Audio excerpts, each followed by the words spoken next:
18 days earlier than last year. Two varieties, Heart to Heart Radiance. It has that beautiful intense pink on the foliage.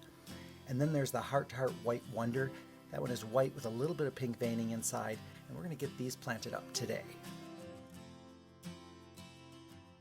We absolutely love caladiums, but for us as growers, they are quite a bit more work than other annuals. The first special thing we do with them is dip them in a biological fungicide.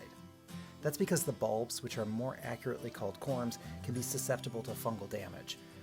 This is my third year growing caladiums, and I have successfully grown them without using the fungicide, so it is not absolutely required. But on the year I didn't dip, I did have a little bit more loss. Now, I don't know if that was specifically because of a fungal issue, but I want to give my caladiums every opportunity possible. We carry varieties that can handle both full sun or full shade. We found that when we planted them in full sun, the leaves didn't last quite as long as those planted in a shadier spot, and they did require a bit more water.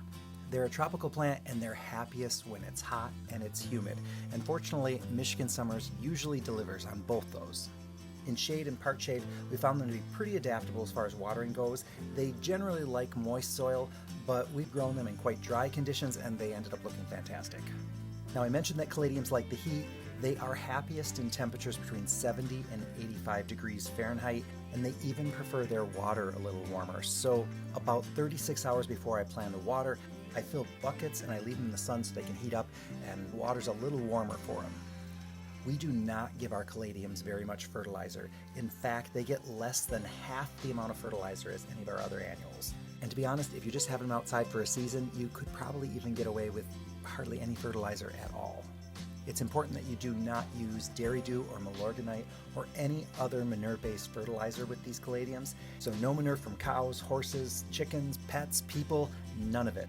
They just don't like it. Temperatures in this greenhouse stay between 60 and 70 degrees overnight, so I'm using heat mats to help take the edge off the temperature at night.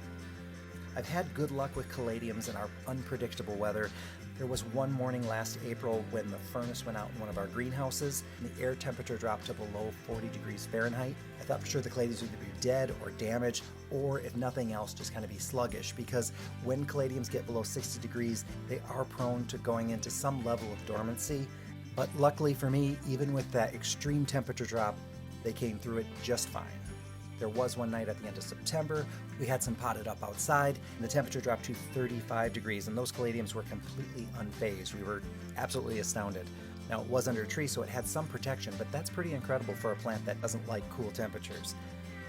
Now, a week later, the mercury dropped to 28 degrees, and that finally knocked out the plant. Well, part of it. That section that was still alive lasted yet another 2 weeks.